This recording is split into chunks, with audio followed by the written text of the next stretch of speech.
Class 10 acid base and salt इस chapter का आज पार्ट 3 है। इस वीडियो में जानेंगे इंडिकेटर्स और पीएच स्केल के बारे में। पिछले दो पार्ट में आप एसिड और बेस के बारे में अच्छे से एक्सप्लेनेशन जान गए होंगे। एसिड के बारे में फुल डिटेल और बेस के बारे में फुल डिटेल पिछले दो पार्ट में हो गई थी। अगर वो दो पार्ट नहीं देखें तो देखना आपके लिए जरूरी है, आप उसको देख लीजिए। लिंक डिस्क्रिप्शन में, कमेंट में है और आई बटन में भी आ गया है।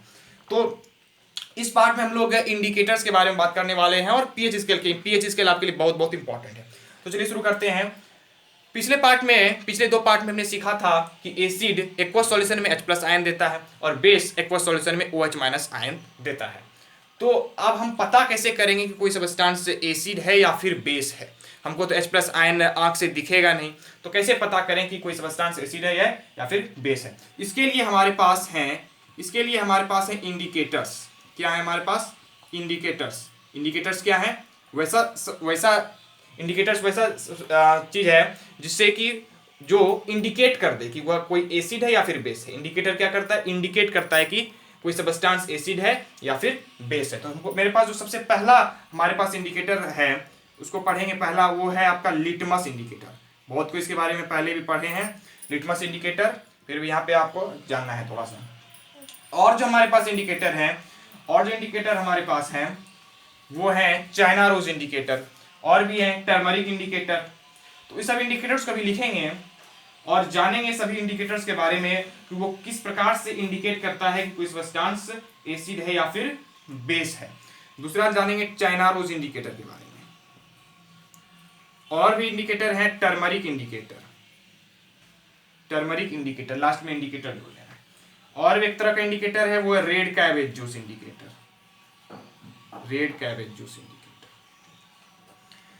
इधर देखिए, और जो इंपॉर्टेंट सब हैं वो हैं मिथाइल ऑरेंज इंडिकेटर। एक और है फेनोल्फेथलीन। ये सारे इंडिकेटर्स आपको पढ़ने, इससे भी अधिक इंडिकेटर्स होते हैं, लेकिन आपके सिलेबस में इतना जानना आपके लिए जरूरी होता है। तो अब इंडिकेटर्स के नाम है ये सब। अब पहले जानेंगे इंडिकेटर्स का डिफिनेशन। इंडिकेटर क्या है कि इंडिकेटर इज दो substance which determine whether the given solution is acidic, basic और न्यूट्रल आर कॉल्ड इंडिकेटर। मतलब वैसा सब्सटेंस है डिटरमाइन करे कि कोई सॉल्यूशन हमको मिला है तो उसको हम पता करें कि एसिडिक है, बेसिक है या फिर न्यूट्रल है। ठीक है। अब ये इंडिकेटर दो तरह के होते हैं।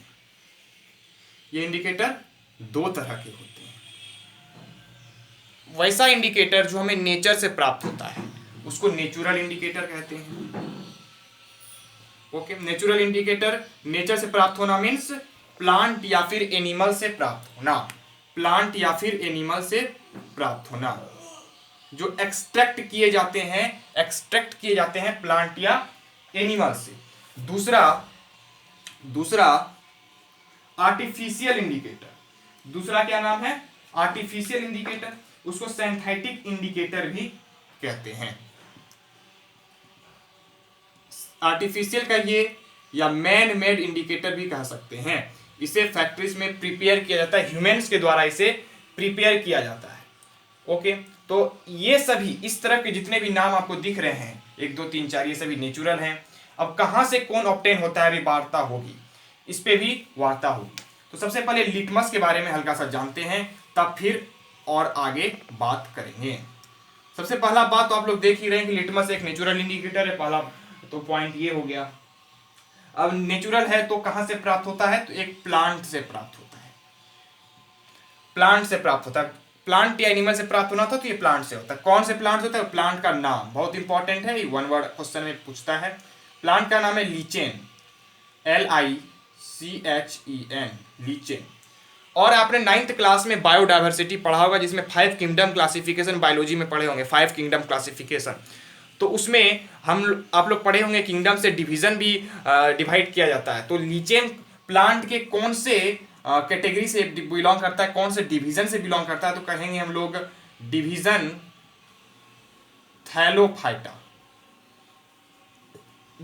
थाइलोफाइटा से ये बिलोंग करता है, लीचेन प्लांट।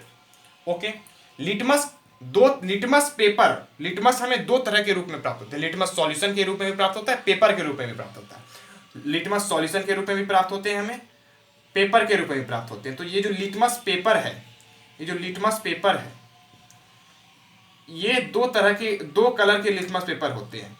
एक होता है ब्लू लिटमस पेपर जिसका कलर ब्लू होता है, और एक होता है रेड लिटमस पेपर जिसका कलर रेड होता है। और इस दोनों के आधार पर ही, इस दोनों के आधार पर ही एसिड बेस को ये इंडिकेट करता है। कैसे इंडिकेट करता है अब उसको समझते हैं। अब यहाँ पे समझिए, पहले यहाँ पे समझते हैं लिटमस पेपर। अब मैंने जो बात किया लिटमस इंडिकेटर के बारे में, वो लिटमस इंडिकेटर का जो न्यूट्रल कलर है, न्यूट्रल, इस पर कोई इफेक्ट नहीं हो, वो पर्पल कलर है। ये भी पूछा जाता है what is the neutral colour of litmus, so it is purple. अब यहाँ पे हमने दो लिटमस पेपर बताए, ब्लू लिटमस पेपर और रेड लिटमस पेपर। इन्हीं दोनों की मदद से हम लोग एसिड और बेस को डिटरमाइन करेंगे। क्या होगा यहाँ पे इंडिकेटर में, क्या होता है मेनली कलर का चेंजिंग होता है, चेंज ऑफ कलर होता है। तो कलर चेंज होने से ही पता कर जाता है कि अगर ये कलर से ये कलर चेंज हुआ तो इसका मतलब एसिड है, वो से वो हुआ तो इसका मतलब बेस है। या आपको याद रखना पड़ेगा कि कोई किससे कौन कलर चेंज होता है, जो एसिड बताता है या फिर बेस बताता है। तो ये बताते हैं, देखते हैं। ये ब्लू लिटमस पेपर को हम, ब्लू लिटमस पेपर को हम एसिडिक सॉल्यूशन में डालें, ब्लू लिटमस पेपर को हम एसिडिक सॉल्यूशन में डालें तो ये ब्लू कलर से रेड में चेंज हो जाएगा। इसका कलर क्या था, ब्लू था, ये रेड में हो गया। रेड लिटमस पेपर को हम लोग बेसिक सॉल्यूशन में डालें तो ये रेड कलर था, ये ब्लू कलर में चेंज हो जाएगा। तो ये कलर चेंज आपको याद रखना है। अगर कोई लिटमस पेपर ब्लू से रेड हो रहा है, यहां पे समझना है, एसिडिक सॉल्यूशन क्या कर देता है, ब्लू से रेड में चेंज कर देता है। इसका मतलब क्या हुआ कि अगर लिटमस पेपर किसी सॉल्यूशन में डालने पे ब्लू से रेड हो जा रहा है, इसका मतलब वो सॉल्यूशन एसिड है।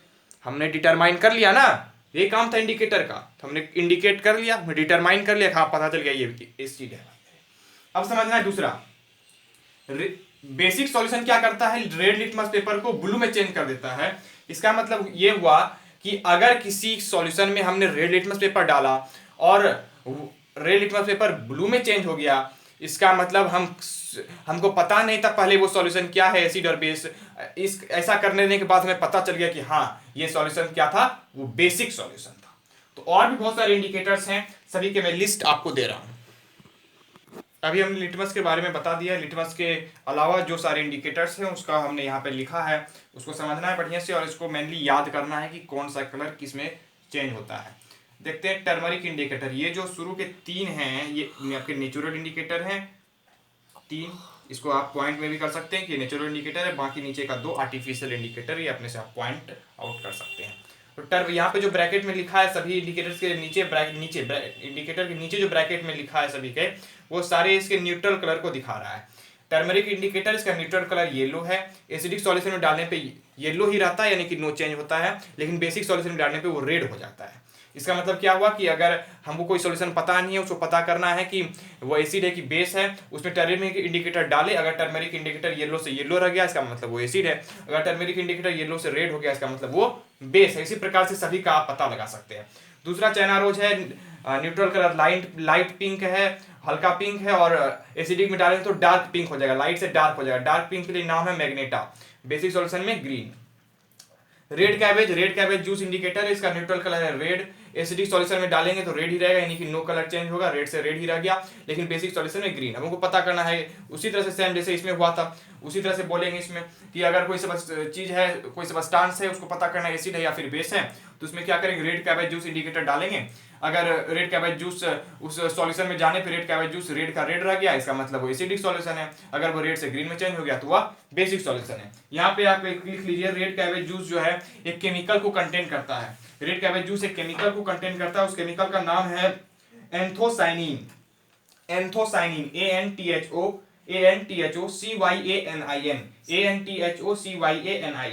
ठीक है, ये केमिकल का नाम है जो रेड कैबेज जूस कंटेन करता है। ये सारे आपके नेचुरल इंडिकेटर थे। नेचुरल इंडिकेटर कहां से प्राप्त होता है, यहाँ लिखा है मैंने, एक्सट्रैक्टेड फ्रॉम। टर्मरिक इंडिकेटर हल्दी टर्मरिक प्लांट से प्राप्त होता है। China rose indicator China rose के रेड फ्लावर से प्राप्त होता है। Red cabbage juice red cabbage lips से प्राप्त होता है। अब ये आर्टिफिशियल है फेनोल्फेथलीन, जिसका न्यूट्रल कलर कलरलेस है, कोई कलर नहीं है, तो एसिडिक सॉल्यूशन में कलरलेस ही रह जाता है और बेसिक सॉल्यूशन में पिंक हो जाता है। मिथाइल ऑरेंज भी आर्टिफिशियल इंडिकेटर है, न्यूट्रल कलर ऑरेंज है, एसिडिक सॉल्यूशन में डालने पर रेड हो जाएगा और बेसिक सॉल्यूशन में डालने पे येलो हो जाएगा। न्यूट्रल कलर ऑरेंज है। मिथाइल देखिए अब याद रखना कैसे है, टर्मरिक जानते हैं हल्दी, हल्दी का कलर येलो होता है इसलिए येलो हो गया। चाइना रोज, रोज में आपको लाइट पिंक याद रखना है, और रेड कैबेज जूस है तो रेड है तो इसका न्यूट्रल कलर रेड ही होगा। और फेनोल्फेथिल में आपको कलरलेस याद रखना है, मिथाइल ऑरेंज ऑरेंज है तो इसका न्यूट्रल कलर ऑरेंज होगा। कोई सब्सटेंस जैसे किसी का ले लीजिए, मिथाइल ऑरेंज ले लीजिए, पता करना है कोई सब्सटेंस एसिड है या फिर बेस है, तो किसी उस सॉल्यूशन में क्या करेंगे, मिथाइल ऑरेंज डालेंगे। अगर मिथाइल ऑरेंज ऑरेंज से रेड में चेंज हो गया, इसका मतलब एसिडिक सॉल्यूशन है। अगर वो येलो में चेंज हुआ तो वह बेसिक सॉल्यूशन है। इसके अलावा दो इंपॉर्टेंट तरह के इंडिकेटर है, ऑल्फैक्टरी इंडिकेटर और universal indicator. Universal indicator more important है, उसको अभी तुरंत डिस्कस करने वाले हैं। चलिए देखते हैं पहले ऑल्फैक्टरी इंडिकेटर। ऑल्फैक्टरी इंडिकेटर ऐसा इंडिकेटर है जिसमें क्या होता है, किसी सब्सटेंस का स्मेल का कलर चेंज होता है एसिडिक सॉल्यूशन में डालने पे और बेसिक सॉल्यूशन में डालने पे। इसके पहले जो हमने इंडिकेटर्स पढ़ा था उसमें क्या हुई थी, उसके कलर में चेंजिंग हो रही थी, लेकिन ऑल्फैक्टरी इंडिकेटर में क्या हो रहा है, उसके स्मेल में चेंजिंग हो रहा है। स्मेल को हम लोग ऑर्डर भी कहते हैं, ऑर्डर वो वाला ऑर्डर नहीं, ऑर्डर इसका ऑर्डर, इसका प्रोनाउंसिएशन थोड़ा इस तरह का होता है, ODDOUR ऑर्डर। इसको स्मेल, इसका स्मेल का एक अदर वर्ड है। इसमें क्या होता है ऑल्फैक्टरी इंडिकेटर में, it is those indicator in which order या फिर स्मेल का, ये smell of substances changes on adding acidic solution और इन बेसिक सॉल्यूशन। एसिडिक या बेसिक सॉल्यूशन में किसी सब्सटेंस का स्मेल चेंज हो जाता है, इसका ऑर्डर चेंज हो जाता है, तो वैसे इंडिकेटर को हम लोग ऑल्फैक्टरी इंडिकेटर कहते हैं। जैसे एग्जांपल है ओनियन, पहला देखिए एग्जांपल है ओनियन। ओनियन में क्या होता है, एक ओनियन का एक कैरेक्टरिस्टिक स्मेल है, इसका एक खास स्मेल है, लेकिन अगर बेसिक सॉल्यूशन में डालेंगे, इसका बेसिक सॉल्यूशन में डालेंगे, बेसिक सॉल्यूशन बोले तो NaOH का जैसे सॉल्यूशन है, NaOH का सॉल्यूशन है, बेसिक सॉल्यूशन है, हमने बताया था पार्ट 2 में, बेसिस में पार्ट 2 में NaOH के सॉल्यूशन में डालेंगे तो इसका स्मेल को ये डिस्ट्रॉय कर देगा। ओनियन के स्मेल को, ओनियन के जो स्मेल है, ओनियन का अपना खास स्मेल होता है, NaOH का सॉल्यूशन इसके स्मेल को डिस्ट्रॉय कर देगा। तो ऐसा कर दे इसका मतलब वो क्या है, बेस है। दूसरा है vanilla, vanilla essence, ESSENCE, vanilla essence. इसके पास भी एक कैरेक्टरिस्टिक्स स्मेल है, ओनियन का अपना स्मेल, इसका भी अपना स्मेल है, लेकिन इसका जो स्मेल है प्लीजेंट स्मेल है, अच्छा स्मेल है, PLEASENT, प्लीजेंट स्मेल। इसका क्या लिखेंगे, it has characteristics pleasant smell, okay, characteristics pleasant smell है। अगर बेसिक सॉल्यूशन में डालेंगे तो ये स्मेल जो है जो डिस्ट्रॉय हो जाता है केवल बेसिक सॉल्यूशन में, केवल बेसिक सॉल्यूशन, इसमें भी क्या है, केवल बेसिक सॉल्यूशन, ये प्लीजेंट स्मेल क्या हो जाता है, डिस्ट्रॉय, किसमें, बेसिक सॉल्यूशन में। अगर किसी सॉल्यूशन में डालें, अगर वो स्मेल डिस्ट्रॉय है, इसका मतलब बेसिक है, नहीं हुआ तो एसिडिक है। एक और है, नाम जान लीजिए, वो है क्लोव ऑयल, हाँ clove oil, CLOVE, clove oil. इसमें भी ऑल्फैक्टरी इंडिकेटर के अंतर्गत ही आता है, इसमें भी क्या होता है, स्मेल का कलर चेंज होता है। आगे बढ़ते हैं यूनिवर्सल इंडिकेटर पे। सो ये इंपॉर्टेंट है, universal indicator very very important है। इसमें आपको पीएच स्केल के बारे में पढ़ना होगा। पीएच स्केल क्लास 10 के लिए इंडिकेटर के रूप में बहुत इंपॉर्टेंट है, क्योंकि ये सिर्फ इंडिकेटर का ही काम नहीं करता है, और भी एक काम करता है। क्या करता है, देखते हैं। यूनिवर्सल इंडिकेटर जानते हैं, वही काम करता है। यूनिवर्सल इंडिकेटर में हम लोग पीएच पेपर का यूज करते हैं। यूनिवर्सल इंडिकेटर में पीएच पेपर को जो है, पीएच पेपर अभी जानेंगे पीएच पेपर के बारे में, just wait a moment. PH paper को यूनिवर्सल इंडिकेटर के रूप में यूज किया जाता है। पर यूनिवर्सल इंडिकेटर है क्या, हमने इंडिकेटर पढ़ा। इंडिकेटर क्या था, वैसा सब्सटेंस था जो डिसाइड करे कि एसिड है या फिर बेस है, किसके आधार पे, कलर चेंज होने के आधार पे, कलर चेंज होने के आधार पे, जो जनरल इंडिकेटर था। अब उसके बाद पढ़ा ऑल्फैक्टरी, इसमें स्मेल का चेंजिंग होता था। इसमें क्या होता है, इसमें क्या होता है, ये डिटरमाइन करता है कि कोई सॉल्यूशन एसिड है या फिर बेस है या फिर न्यूट्रल है। साथ ही साथ सबसे इंपॉर्टेंट, साथ ही साथ ये स्ट्रेंथ को भी पता लगाता है, स्ट्रेंथ ऑफ एसिड या फिर बेस, एसिड या बेस के स्ट्रेंथ को पता लगाता है। इट्स डिटरमाइन, ये क्या करता है, डिटरमाइन, मेनली काम इसका यही है। एसिड बेस तो पता करबे करेगा, उसके स्ट्रेंथ को पता लगाएगा, एसिड का कितना मजबूत है। स्ट्रेंथ मतलब मजबूत, कितना मजबूत है, कमजोर एसिड है कि मजबूत है, बेस कैसा है, थोड़ा सा कमजोर है, ज्यादा मजबूत है, बहुत मजबूत है, एसिड पूरा मजबूत है, उसका स्ट्रेंथ पता लगाता है कितना मजबूत है। आपने पढ़ा होगा स्ट्रॉन्ग एसिड और वीक एसिड फर्स्ट पार्ट में, आपने पढ़ा होगा स्ट्रॉन्ग बेस और वीक बेस सेकंड पार्ट में, इसलिए कह रहा हूं फर्स्ट पार्ट और सेकंड पार्ट इंपॉर्टेंट है। स्ट्रेंथ का पता लगाने के लिए पीएच स्केल का यूज किया जाता है, वही पीएच पेपर जो हमने बात कर रहा था, उस पीएच पेपर के बारे में भी थोड़ा सा जानते हैं। ओके, जानेंगे पीएच स्केल के बारे में। पीएच स्केल एक तरह का इमेजिनरी स्केल है, काल्पनिक स्केल है, वास्तव में कोई स्केल नहीं मिलता है आपको।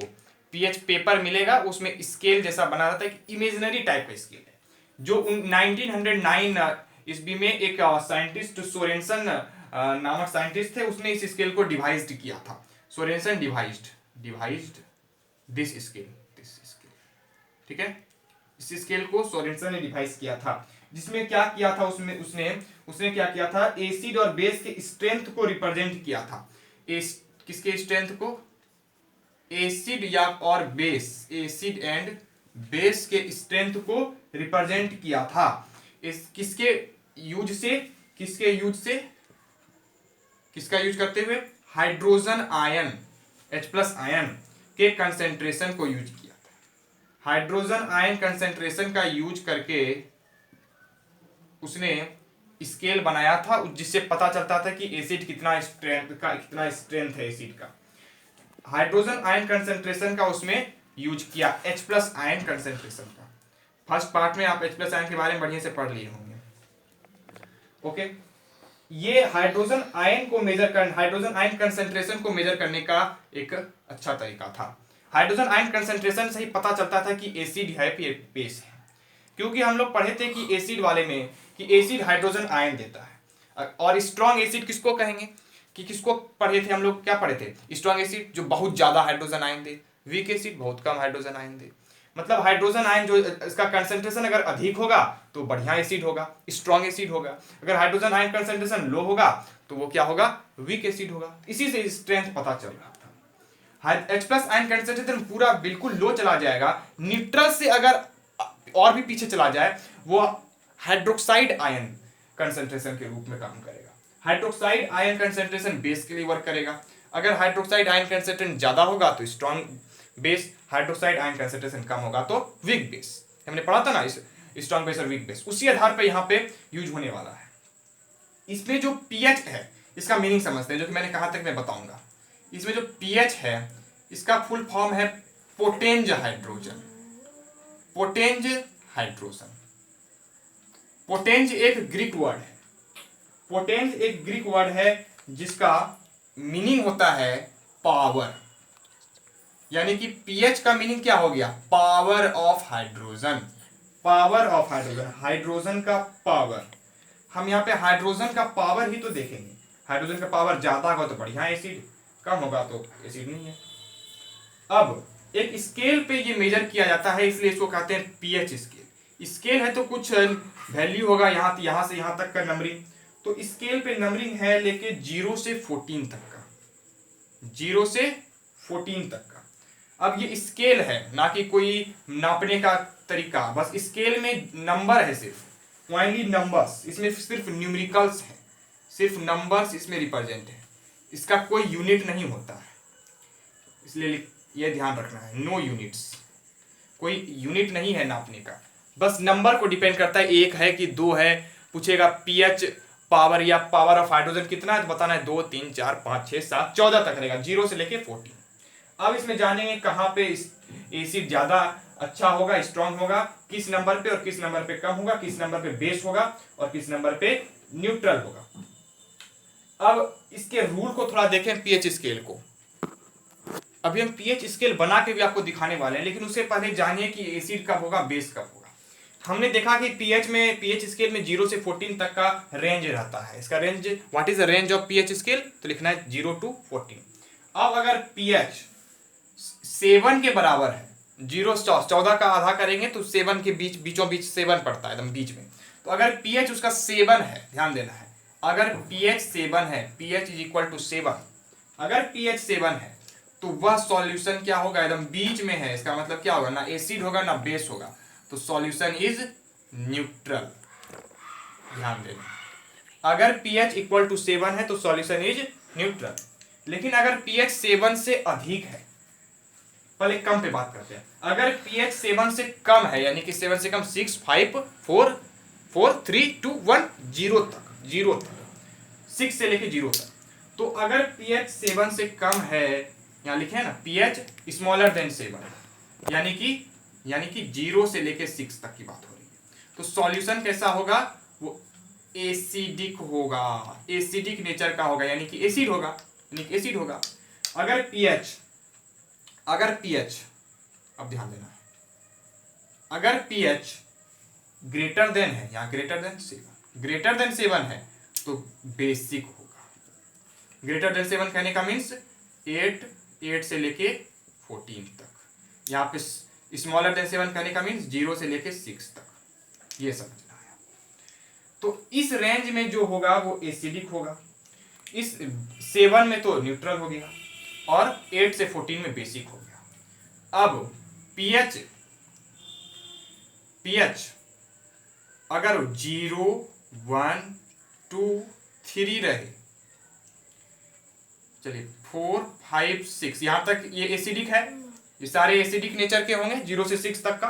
अगर 0, 1, 2, 3 रहा, 0, 1, 2, 3 रहा तो ये स्ट्रॉन्ग एसिड माना जाएगा।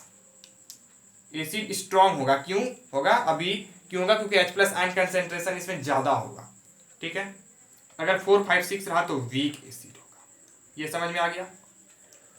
उसी तरह से pH में बेस वाला में चलेंगे तो यहां से चलता है 8, 9, 10, 11, 12, 13, 14। अगर 8, 9, 10, 11 तक रहा तो वह सब्सटेंस जो है वो स्ट्रॉन्ग बेस होगा। 11 क्या होगा, 11, 12, 13, 14 ये स्ट्रॉन्ग बेस होगा। ये 11, 12 ध्यान देना, 11, 12, 13, 14 ये आपका स्ट्रॉन्ग बेस होगा, और ये तीनों जो होगा वे वीक होगा। ये आपको ध्यान देना है अच्छे से। अब यहाँ पे आप क्या गौर कर रहे होंगे कि जितना pH अगर लोअर हो, जितना कम pH हो, लोअर द pH कम होगा तो एसिड क्या होगा, स्ट्रॉन्गर होगा। जितना लोअर जाते जाएंगे, 3 स्ट्रॉन्गर एसिड है, स्ट्रॉन्ग है, 2 उससे और स्ट्रॉन्ग हो गया, 1 और स्ट्रॉन्ग हो गया, 0 तो एकदम पूरा स्ट्रॉन्गेस्ट हो गया। तो जितना लोअर जाएंगे स्ट्रॉन्गर द एसिड स्ट्रॉन्ग होता जाएगा, स्ट्रॉन्गर द एसिड। यहाँ क्या ध्यान देना है कि जितना हाइयर pH होगा, pH बढ़ रहा है ना, इसमें pH घट रहा है। अगर pH 11 स्ट्रॉन्ग है, 12 और स्ट्रॉन्ग हो गया, 13 और स्ट्रॉन्ग है, 14 तो पूरा स्ट्रॉन्ग हो गया। यानी कि pH जितना हाइयर होगा तो बेस भी स्ट्रॉन्गर होगा, बेस भी स्ट्रॉन्गर द बेस स्ट्रॉन्ग होता चला जाएगा। अब हम आपको स्केल बना के जल्दी से दिखा देते हैं। यहाँ पे pH स्केल बना दिए हैं। pH स्केल के अलावा लेवलिंग भी है, लेवलिंग को ज्यादा समझना है। pH स्केल में तो कुछ है ही नहीं, एक स्केल बना देना है, 0, 1, 2, 3, 4, 5, 6, 7 यहाँ से 0 से 14 तक यहाँ पे लिख देना है। मेन है आपका लेवलिंग में कहाँ पे क्या हो रहा है उसको दिखाना है। एवरी लेवलिंग थोड़ा सा और बाकी है, इसमें थोड़े से और लिखेंगे, पहले इतना समझिए क्योंकि स्टेप बाय स्टेप ज़्यादा समझ में आएगा। हमने कहा pH वैल्यू 0 to 14 जो बता दिया है वो एक स्केल के रूप में दिखा दिया, कुछ था नहीं pH स्केल में, बस लेवलिंग समझना है कहाँ क्या हो रहा है। तो सबसे पहले देखेंगे जो हमने बताया कि 7 पे न्यूट्रल है, यहाँ पे देखिए 7 बीच में है, उसको हमने एरो देख लिखा है, 7 पे क्या है, न्यूट्रल है, समझ गए।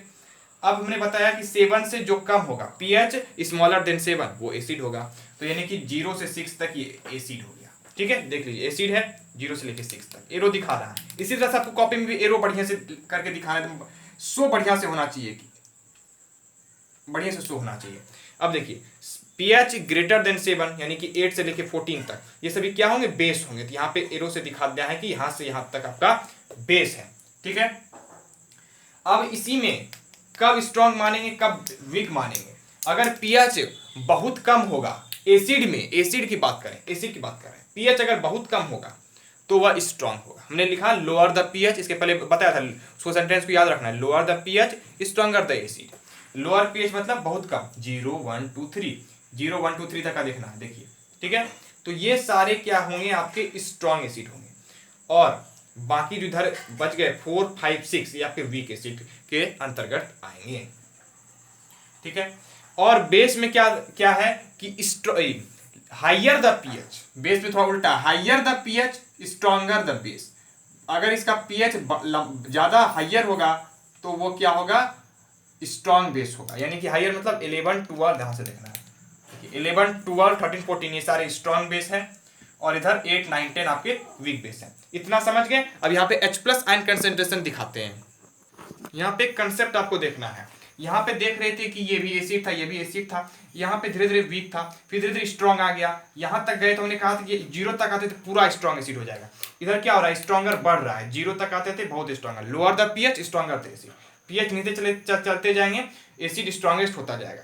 यानी कि यहाँ पे एसिडिक जो नेचर था, एसिड का जो नेचर था वो कम था, फिर ज्यादा हो गया, यहाँ तक में बहुत ज्यादा हो गया, यहाँ तक बहुत ज्यादा हो गया। यानी कि एसिड का नेचर इधर जाने पे क्या हो रहा है, इस तरफ जाने पे क्या हो रहा है, यहाँ से इस तरफ जाने पे बढ़ रहा है। तो यहाँ से एरो दिखाना है, यहाँ से आपको एरो दिखाना है इंक्रीजिंग एसिडिक नेचर, ये 7 के बाद से एसिडिक नेचर इस तरफ इंक्रीज हो रहा है।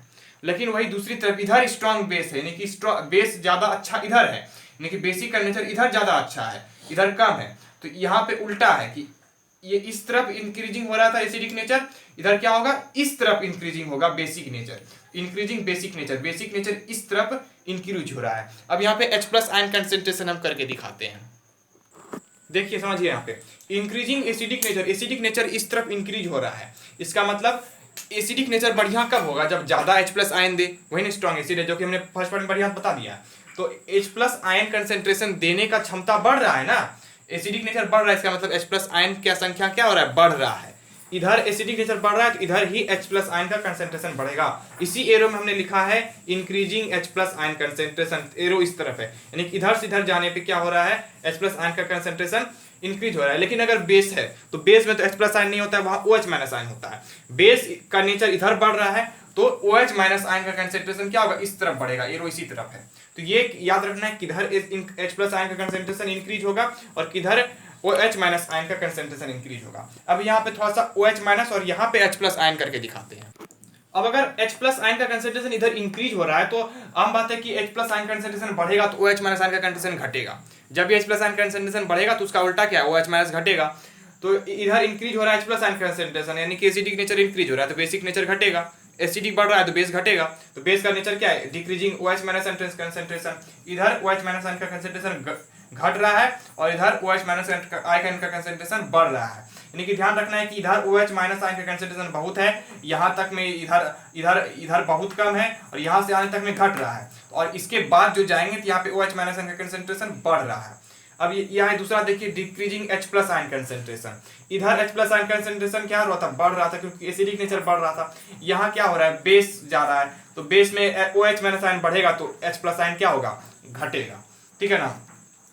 इधर बहुत कम है H+ आयन का कंसेंट्रेशन, क्योंकि ये बहुत अच्छा बेस है, बेस बहुत अच्छा है, जिसमें OH- आयन बहुत अच्छा होगा, लेकिन H+ आयन बहुत कम होगा, नहीं होगा कहिए। तो H+ आयन कंसेंट्रेशन लगभग नहीं है, लेकिन यहाँ तक में नहीं है, और यहाँ तक में लगभग नहीं है। यहाँ पे H+ आयन मिला, यहाँ पे H+ आयन मिला, यहाँ पे H+ आयन, यहाँ पे बहुत अच्छा H+ आयन है। जितना भी एसिड आया H+ आयन इधर बढ़ता गया, यानी कि यहाँ से यहाँ तक टोटल जाने में, हमने कहा था ना ये H+ आयन के कंसेंट्रेशन पर बेस्ड है। यहाँ से यहाँ तक टोटल जाने में देखें तो H+ आयन का कंसेंट्रेशन, H+ आयन यानी कि H+ आयन का संख्या इंक्रीज कर रहा है। मेन आपका पीएच स्केल यही है, इसको आप क्या कीजिए, स्क्रीनशॉट लीजिए या फिर पॉज करके कॉपी में बनाइए। यानी कि H+ आयन कंसेंट्रेशन, अगर पीएच का वैल्यू वहां पे देखिए, H+ आयन कंसेंट्रेशन इधर बढ़ रहा है, यानी कि पीएच कम है तो H+ आयन कंसेंट्रेशन ज्यादा होगा, पीएच ज्यादा होगा तो H+ आयन कंसेंट्रेशन कम होगा। यानी कि कह सकते हैं कि पीएच, यहाँ पे लिख रहे हैं फिर इसको मिटा देंगे, आप इसको स्क्रीनशॉट ले लीजिएगा। पीएच इनवर्सली प्रोपोर्शनल है किसके, H+ आयन के कंसेंट्रेशन के, H+ आयन से, H+ आयन के कंसेंट्रेशन से इनवर्सली प्रोपोर्शनल है। कैसे है, क्योंकि पीएच अगर कम है तो H+ आयन बहुत ज्यादा है यहाँ पे, क्योंकि एसिड है, और पीएच बहुत ज्यादा है तो H+ आयन बहुत लगभग नहीं है, क्योंकि ये बहुत अच्छा बेस है। ठीक है, ये समझ गए। अब इसको आप यहाँ पे स्क्रीनशॉट जल्दी से ले लीजिए पाउच करके। ठीक है, आगे बढ़ते हैं। नेक्स्ट टॉपिक है usages of pH in everyday life. Everyday life में भी आपका पीएच का यूज होता है, वहां पे भी हमको एसिड का बेस का स्ट्रेंथ की जरूरत पड़ती है। बहुत सारे यूजेज हैं, आपको कुछ पढ़ना है, जिसमें से पहला है pH in our digestive system. हमारे डाइजेस्टिव सिस्टम यानी कि हमारे डाइजेशन प्रोसेस में भी पीएच का यूज होता है। कैसे होता है इसको बढ़िया से सुनिए। हमारा स्टोमक जो है हाइड्रोक्लोरिक एसिड प्रोड्यूस करता है, HCl प्रोड्यूस करता है हाइड्रोक्लोरिक, इसका जिसका पीएच जो है लगभग 1.4 के इक्वल होता है, यानी कि बहुत अच्छा एसिडिक है। यह क्या है, 1.4 है। यह हाइड्रोक्लोरिक एसिड जो है हमारे फूड में डाइजेशन में हेल्प करता है बिना किसी स्टोमक को हार्म किए। डाइजेशन में हेल्प करता है, HCl स्टोमक को हार्म नहीं पहुंचाता है। अगर हम ओवर ईटिंग के कारण ज्यादा खा लेंगे, कभी कभी एसिडिटी हो जाता है, यानी कि हम एक्सेस एसिड प्रोड्यूस हो जाता है, बहुत ज्यादा एसिड प्रोड्यूस हो जाता है, एक्सेस एसिड, HCl बहुत ज्यादा प्रोड्यूस हो जाता है, तो वो क्या काउज करता है, इंडिजेशन। INDEGESTION। अभी इंडिजेशन से क्या होगा, पेन और इरिटेशन होगा। अब पेन और इरिटेशन होगा तो हमको कैसे ठीक करें, इसको क्यूर करने के लिए हम लोग एंटा एसिड का यूज करते हैं। एंटा एसिड मतलब एसिड के उल्टा इफेक्ट काम करता है, एंटी एसिड। जैसे वायरस है, एंटी वायरस, उसी तरह एसिड है तो एंटा एसिड के इफेक्ट को खत्म कर देता है। एंटा एसिड कौन है, मैग्नीशियम हाइड्रोक्साइड, MgOH का होल 2, फॉर्मूला मैंने बताया है बेस वाले पार्ट में, MgOH का होल 2 मैग्नीशियम हाइड्रोक्साइड, जिसका कॉमन नेम है मिल्क ऑफ मैग्नीशिया। हम लोग मिल्क ऑफ मैग्नीशिया इसको कॉमन नेम के रूप में खाते हैं। और एक सबसे इंपॉर्टेंट है बेकिंग सोडा, इसका ये कॉमन नेम है, केमिकल नेम हो गया मैग्नीशियम हाइड्रोक्साइड, ये इसका फॉर्मूला NaHCO3, ये सोडियम हाइड्रोजन कार्बोनेट या फिर सोडियम बाइकार्बोनेट, ये भी आपने पढ़ रखा होगा। ये इसका कॉमन है बेकिंग सोडा। ये दो आपका एंटा एसिड है। इस पे हम लोग क्या कर सकते हैं कि आपके पीएच को कम, यानी कि एसिड के इफेक्ट को कम कर सकते हैं, यानी कि पीएच को क्या कर सकते हैं, कम कर सकते हैं। इसमें भी यानी कि पीएच में एसिड बेस का चक्कर आ गया। इसका मतलब क्या है कि हमारे डाइजेस्टिव सिस्टम में भी क्या है, एसिड पीएच का यूज होता है। अब हम लोग एक चीज आप ध्यान रख लीजिए कि जो सेलिवा में पीएच है, सेलिवा जो हम लोग फूड खाते हैं इसमें जो सेलिवा है खाने से पहले उसमें पीएच है 7.4, और वही चीज खाने के बाद सेलिवा आफ्टर मील वो 5.8 हो जाता है सेलिवा का। क्यों हो जाता है, क्योंकि वो एसिड मिल जाता है HCl, ठीक है ना। दूसरा देखते हैं जल्दी से, टूथ डीके में भी पीएच का यूज होता है। टूथ डीके मतलब जब हम लोग टीथ में जो है बैक्टीरियल एक्शन होता है, जैसे हम लोग खाना खाते हैं, कोई शुगर युक्त खाना खाते हैं, तो वहाँ पे जो हमारे माउथ में जो बैक्टीरिया पड़ जाते हैं वो शुगर को ब्रेक डाउन करता है, उसमें एसिड का फॉर्मेशन करता है। एसिड कौन सा, लैक्टिक एसिड, ठीक है, ये लैक्टिक एसिड का फॉर्मेशन करता है। ये जो एसिड यहाँ पे बना है और जो सुगरी फूड जो हम लोग खाए हैं, ये एसिड और सुगरी फूड जो है हमारे पीएच को, हमारे माउथ के पीएच को कम कर देता है, हमारे माउथ के पीएच को कम कर देता है और उसको माउथ को एसिडिक बना देता है। हमारा जिससे एसिडिक जब बन जाता है तो हमारा टूथ डीके स्टार्ट हो जाता है। टूथ डीके कब स्टार्ट होगा, जब पीएच जो है हमारा माउथ का 5.5 से नीचे चला जाएगा। 5.5 से जब पीएच नीचे चला जाएगा तो टूथ डीके स्टार्ट हो जाएगा, ठीक है। और टूथ का डीके का जो टूथ इनेमल है, जो दांत का जो इनेमल है, टूथ इनेमल जो हमारे सबसे हार्ड सब्सटेंस से बना हुआ है, जिसका नाम है कैल्शियम फॉस्फेट, Ca3PO4 का होल 2, नाम लिख लेना है कैल्शियम फॉस्फेट। यहाँ पे भी क्या हो रहा है कि टूथ डीके में भी पीएच का बात आ रहा है कि इसमें भी पीएच का कम ज्यादा का यूज है, वहाँ पे भी स्ट्रेंथ बढ़ जा रहा है, हम सुगरी फूड खा रहे हैं। तो हमारा जो टूथपेस्ट है क्या होना चाहिए, बेसिक नेचर का होना चाहिए, जो एसिड को न्यूट्रलाइज कर दे माउथ में बैक्टीरियल एक्शन से जो हमारा फूड प्रोड्यूस हुआ है। तो यहाँ पे भी पीएच कम ज्यादा हो रहा है, तो यहाँ पे भी हमारा पीएच का यूज हो रहा है एवरीडे लाइफ में। सॉइल में भी पीएच का यूज होता है एवरीडे लाइफ में। हम लोग जानते हैं कि जो सॉइल में जो हम लोग क्रॉप्स उगाते हैं सॉइल में, जैसे खरीफ क्रॉप उगाते हैं, खरीफ क्रॉप में क्या जानते हैं कि जैसे राइस है, मेज है, ये सब खरीफ क्रॉप है। ये एसिडिक सॉइल में ज्यादा अच्छा ग्रो करता है। एसिडिक सॉइल में ग्रो करता है कौन, खरीफ क्रॉप। और रबी क्रॉप जो है वो न्यूट्रल सॉइल में ग्रो करता है। एक क्रॉप है रबी क्रॉप, जैसे व्हीट इसके अंतर्गत आता है, तो ये आपका न्यूट्रल सॉइल में अच्छा ग्रो करता है। It grow wells in neutral soil and kharif crop grow well in acidic soil. और एक तरह का लेग्यूमिनस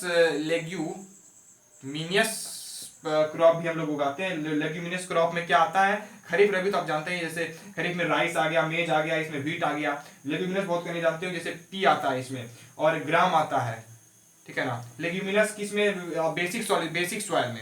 बेसिक सॉइल में ज्यादा ग्रो करता है। तो यहाँ पे भी पीएच का बात आ गया कि एसिडिक का हमको सॉइल का पीएच जानना पड़ेगा कि सॉइल का पीएच कितना है, जिससे उस हिसाब से जानना पड़ेगा कि सॉइल एसिडिक है कि बेसिक है, तो हम खरीफ क्रॉप उगाएंगे।